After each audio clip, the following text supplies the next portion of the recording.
Que Deus abençoe a sua vida, que o Senhor te fortaleça, que o Senhor te sustente. Eu quero te fazer uma pergunta.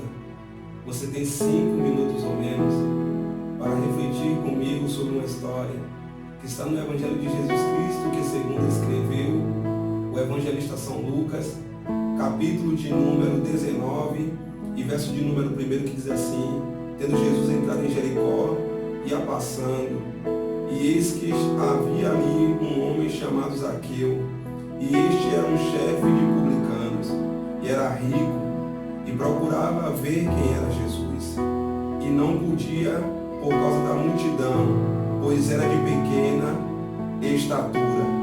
E correndo adiante, subiu a uma figueira brava, ao ver porque havia de passar por ali.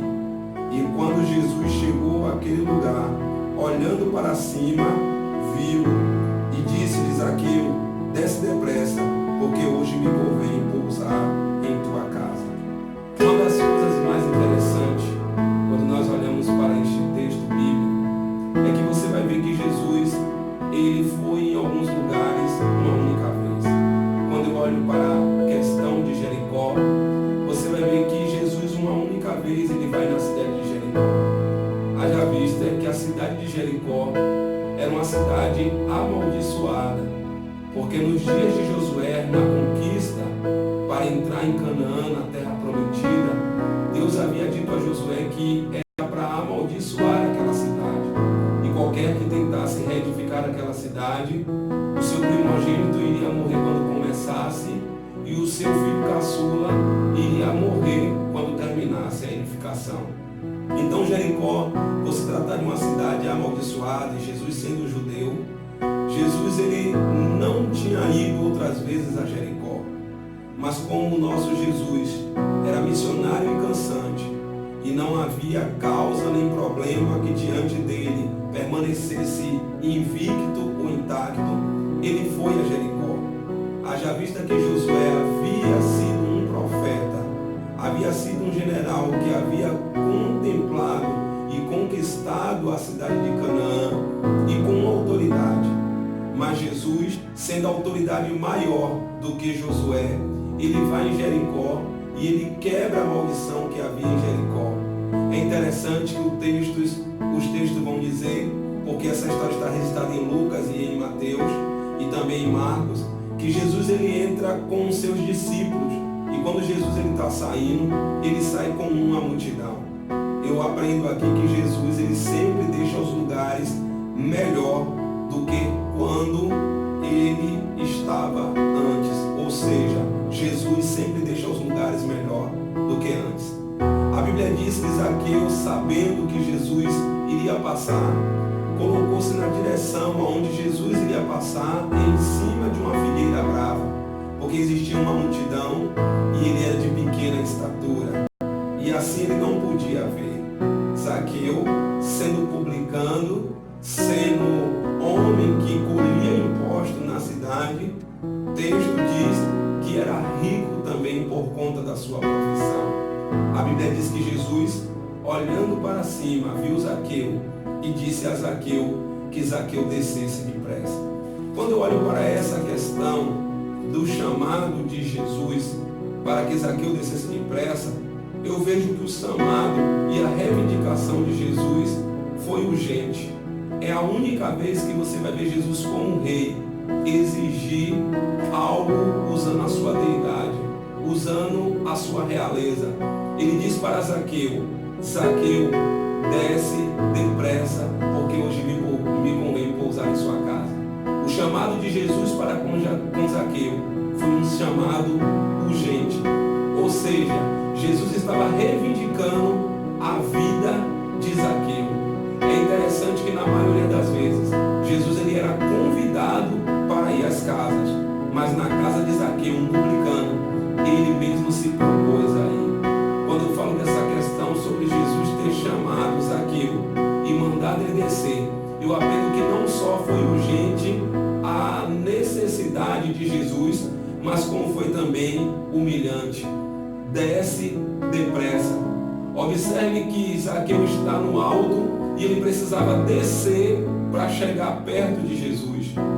Quando eu falo de ser humilhante, eu posso entender que nos processos bíblicos e na nossa vida pessoal, para nos aproximarmos de Deus, é preciso descer.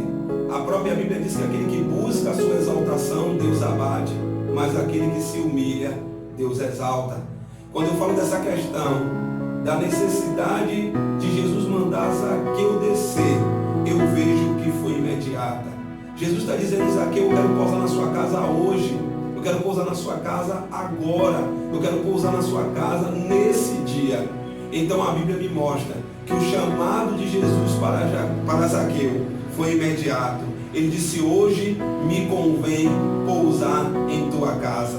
Quando eu falo da questão do chamado de Jesus para com Zaqueu, foi um chamado permanente. Ele disse: eu quero pousar. Jesus não quis só passar um momento na vida de Zaqueu. Jesus quis permanecer na vida de Zaqueu até os últimos dias da sua vida. Quando eu falo da questão de Zaqueu descer, eu falo que Jesus ele foi social. Jesus disse: eu quero pousar na tua casa, Zaqueu. Social como Jesus era. Isso é maravilhoso.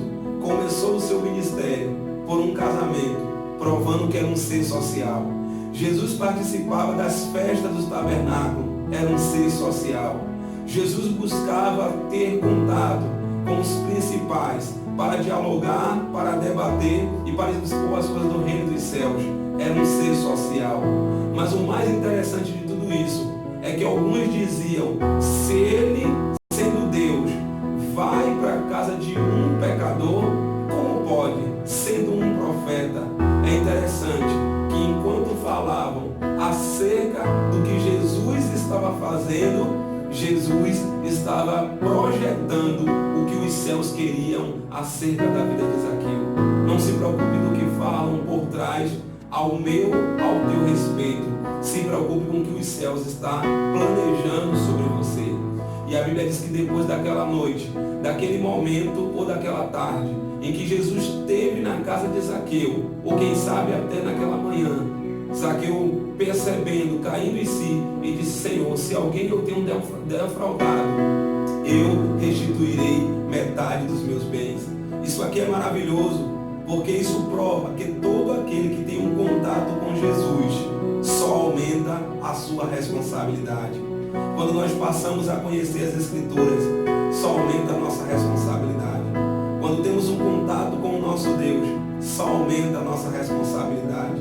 Nos dias de hoje, eu tenho visto pessoas que têm dito: eu aprendi sobre o verdadeiro Evangelho, e fazem chacota de pessoas que eles dizem que estão vivendo o Evangelho errado. E eu fico pensando comigo, como zombar de pessoas que estão vivendo no erro? Assim eles dizem, assim eles pensam, se nós estamos vivendo no erro.